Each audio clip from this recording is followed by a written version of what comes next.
Участвала съм в Отечествената война, в първата фаза, като доброволка, в оперативната зона на бойните действия Стражин, Страцин.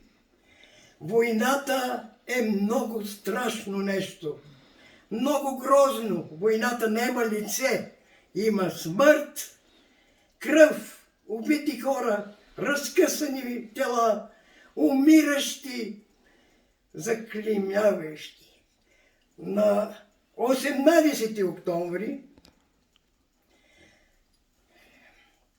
1944 година в боя на Стражин загина моя единствен и непрежалим брат, помощник командира на парашютната дружина, посмъртно полковник. Войната ми отне всичко. Загубих брат си, загубих учебната си година. Бех ученичка в последния клас, 8-ми клас на гимназията. Загубих всичко, войната ми го отне.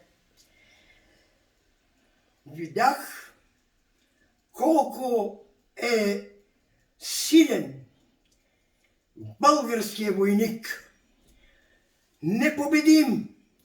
Как понася всички трудно, колко е героичен. И като имам предвид, че се воюваше срещу опасен и коварен враг, това са специализираните части на принц Ойген, които се изтегляха от Беломорска Тракия и Вардарска Македония, и ние имахме задача и цел да ги спрем, да ги обезоръжим, да ги пленим, за да може Червената армия, която в този момент, през октомври, се е намирала в Румъния и под командването на маршал Толбухин, да освободят Румъния от немците и да се срещнем нашата армия и тяхната наддрава. Това е изпълнено с достоинство. Специално поздрав получи българската армия от Москва. Салютира и поздравлява успехите на българската армия при Стражин и Страцин. Това се предаваше по веригата на окопите. Беше много радостно, много емоционално, много силно ура. Щеше Балкана там и Канарите.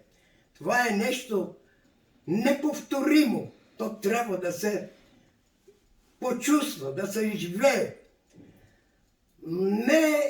Няма такава филм, никой не може да опише войната такава каквато е. Нито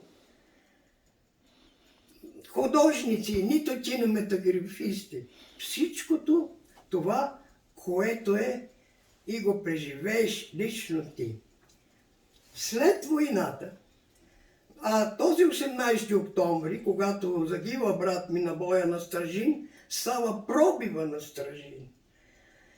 И тогава този ден е обявен по-късно от генерал Владимир Стойчев, нашия командир по време на Отечествената война, за ден на военния парашютист и е празник на военния парашютист.